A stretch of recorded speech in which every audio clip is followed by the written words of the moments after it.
Introducing the epic new Swift. Time to go swifting.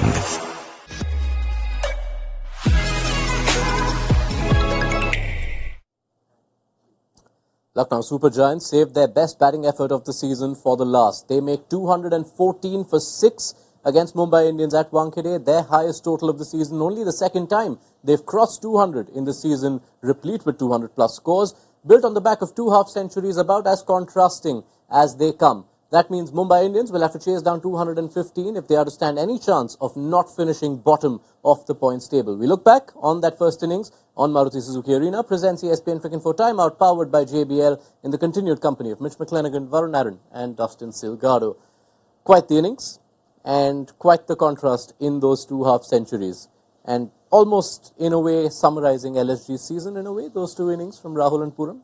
Yeah, I think so. I think KL was just put in that same position that he has been throughout the whole season, where they've lost an early wicket in the power play, and for whatever reason, with the strength of their batting, he hasn't felt comfortable to really go after it. I do think Mumbai used the conditions early quite well. There was a little bit of swing about, so it was more difficult to score tonight than it may have been on other nights. But yeah, the pace was obviously a concern again, and you saw KL up the ante when Nicholas Pooran started getting going. So you know it might just be a confidence thing, knowing that you've got someone else there who's scoring runs and maybe thrives off the partnership to get his innings going, which is a traditional batter's method, right? You build the partnership first to establish yourself, and then you both go. But Nicholas Pooran, what a genuine freak, absolutely insane hitting. So insane that I don't think anyone would have wanted to bowl to him, let alone bowl 2 balls to him tonight. Yeah, an innings of 2 halves.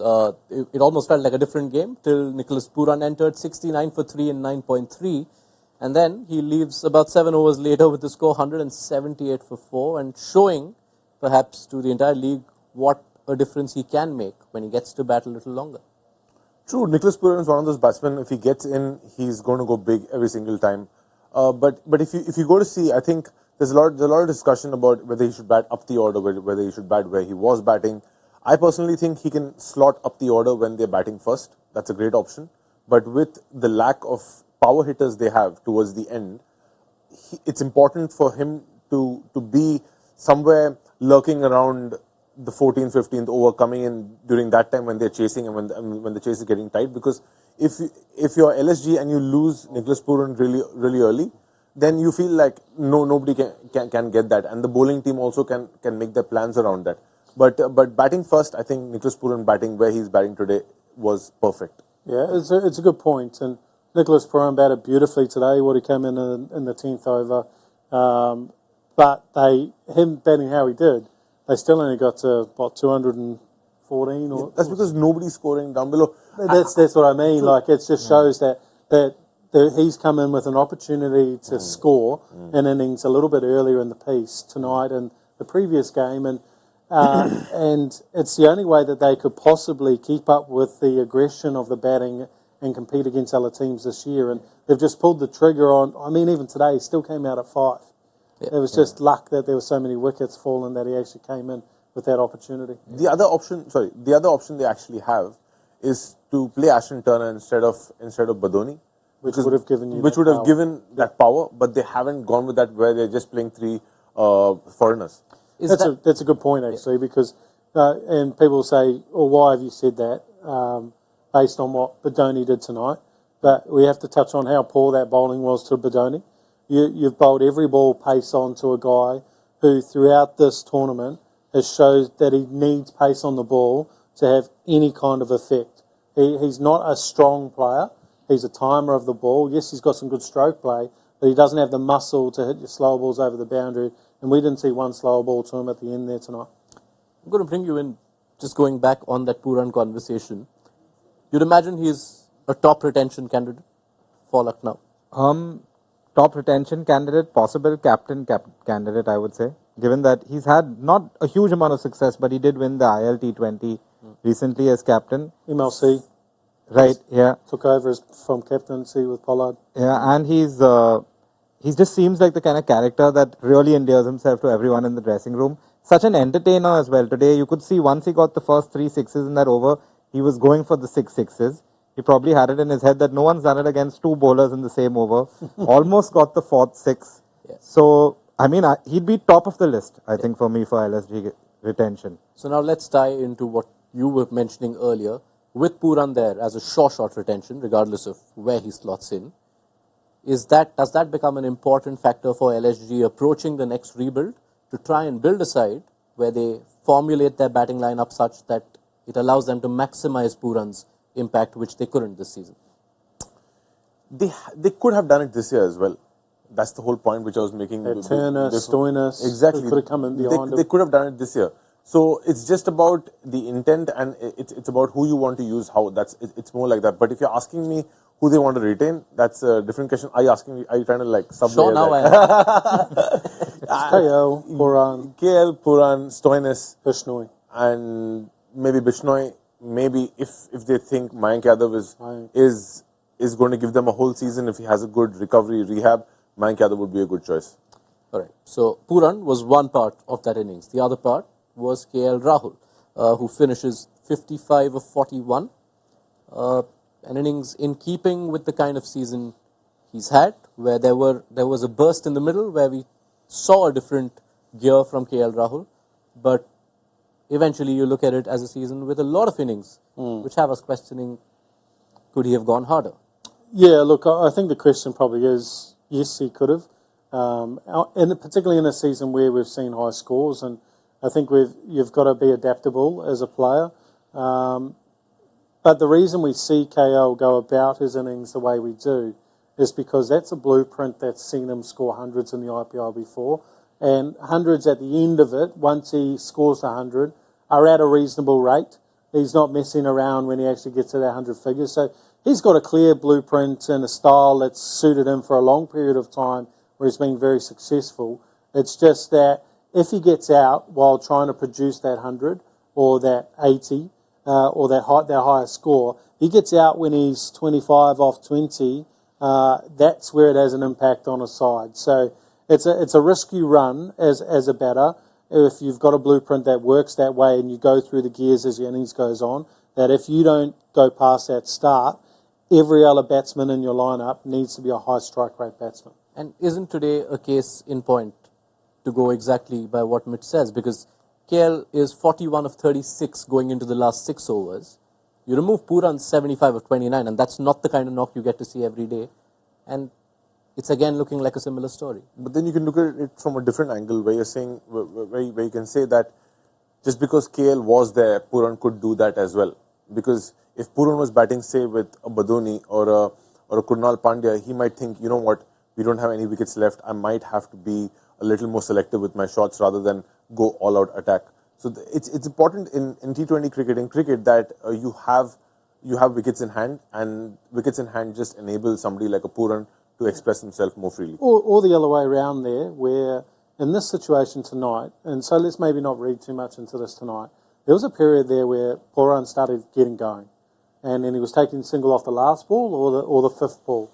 So KL's job was to make sure that Pooran saw as much strike as possible, because it was more likely that he was going to take an over for 20 than if KL absorbed a few more balls and took the momentum away from Nicholas Pooran, because he is a momentum batsman. Once he gets going, like you said, he wanted to hit every ball for 6. Yeah. That's the type of player Pooran is. And if you start him with strike for half and over, then he actually loses his flow. I think we'll keep a part of this KL Rahul conversation for when we return post-match, because the chase is just about to get underway. Rohit Sharma is indeed the impact sub for Mumbai Indians, perhaps the one last time. But I want to focus on the other old shining light of this side, Piyush Chawla, in the last game of the cycle, 3-4, and at a solid economy. He finishes the cycle having not had any takers in 2022 to now 2 seasons with 35 wickets. Is that perhaps the most pleasant surprise of this auction cycle? For sure, because that has worked for them, especially in the second half. But they would have liked the same performances in the first half. That's very crucial, because they were relying on Piyush to give them the goods in the first half. It didn't really happen. They had to bring in Shreyas Gopal to fill in that slot, and the first half is so important because you can really make sure you're slotting your team around different players. You're getting into a good rhythm in the first half. But when you're performing when mostly the season's over, then it hardly really makes much of an impact. But we had a quick conversation downstairs exactly about this, and that Piyush has probably bowled himself into another contract next year, and said rightfully so, I think, because I had a conversation around how many other young local spinners are there out there that are better than him.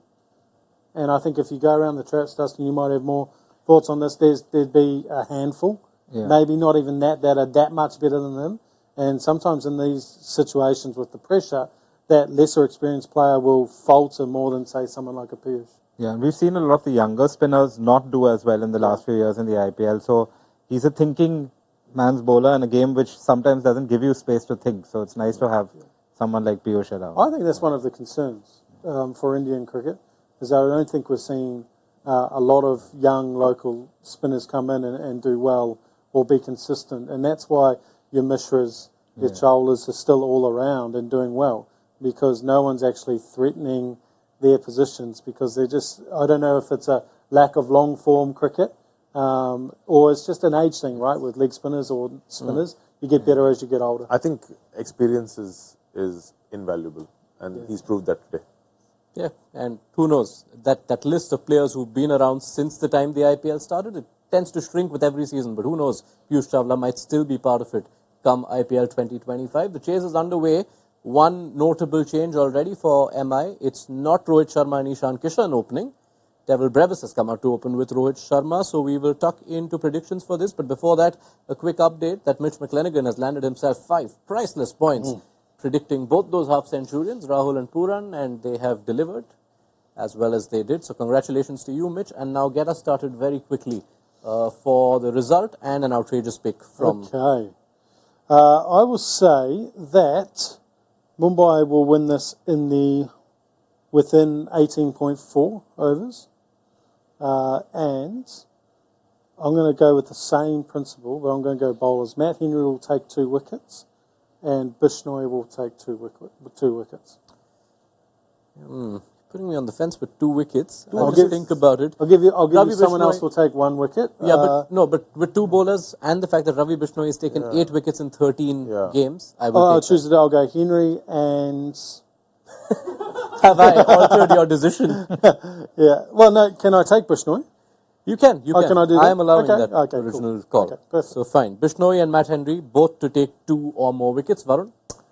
I'm going to go Sky and Kishan to score, actually Sky and Rohit to score 40 plus each. Nice. And I will take that. And Mumbai are going to lose this. Mumbai are going to lose this. Yeah. Okay. Dustin? Yeah, I'm going Mumbai to lose by 12 runs. And prediction would be that at some stage of the innings, Mumbai will lose 3 wickets within 10 balls. There'll be a mini collapse at some stage. That's the same amount of balls, because, so say how many runs you're going to win by? How many runs LSG is going to win by? 14. All right. Well done. Got quite the range of result predictions. I wish you all the best. Rohit Sharma out batting for, who knows, what could well be the last time for Mumbai Indians. 13 years, 200 plus games. So this is an innings that he'll want to make the most of. We'll be back right at the end of this Mumbai Indians chase to look back at this game and also touch upon the other talking points for both these teams from this IPL 2024 campaign. So be sure to join us then on Maruti Suzuki Arena, presents ESPN Cricinfo Timeout, powered by JBL. In the meantime, download the ESPN Cricinfo mobile app if you haven't already. It'll have you covered with the fastest scores, and a lot more previews too. That big RCB CSK game are up, so that's good reading material for you. Be sure to join us in about 20 overs time.